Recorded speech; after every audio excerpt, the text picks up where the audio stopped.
Dans cet exercice, on souhaite trouver la position d'une image.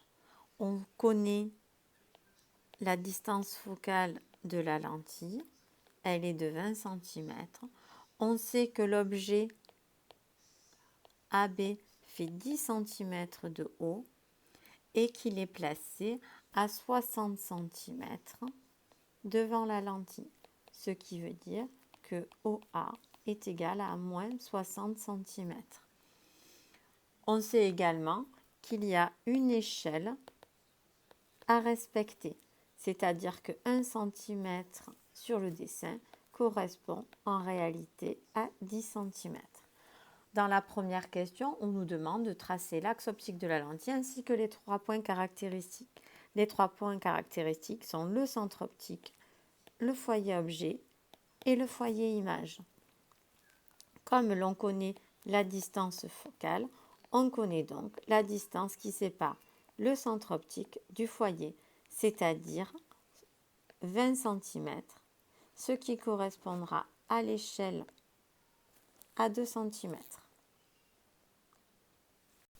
On trace donc l'axe optique, la lentille, son centre optique, à 2 cm son foyer image, ainsi que son foyer objet. On place à 6 cm devant la lentille l'objet. 1, 2, 3, 4, 5, 6. Il fait 1 cm de haut. Et très précisément, nous allons tracer les 2 rayons caractéristiques qui vont nous permettre de trouver la position de l'image.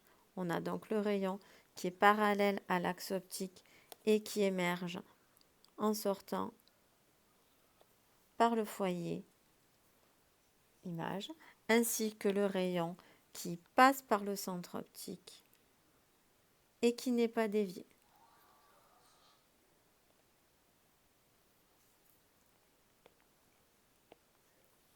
L'image A'B' se trouve donc à l'intersection.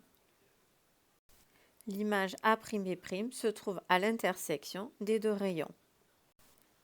A'B' est une image réelle.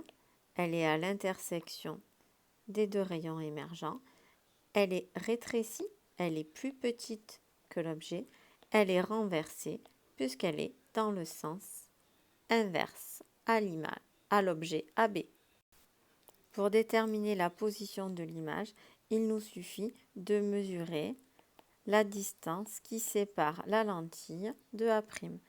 OA' est donc ici égale à 30 cm si l'on tient compte de l'échelle. Ensuite, à la 5e question, on nous demande de déterminer le grandissement. Le grandissement gamma est le rapport de la hauteur de l'image divisé par la hauteur de l'objet. Il nous suffit donc de mesurer la dimension de l'objet AB ici. Donc on a moins 5 cm en tenant compte de notre échelle divisé par 10 cm. A'B' est bien négatif puisque l'image est renversée. On obtient donc un grandissement de moins 0,5 qui n'a pas d'unité. Nous pouvons vérifier également que le grandissement est égal à OA' divisé par OA. On a donc 30 divisé par moins 60. On retrouve notre moins 0,5.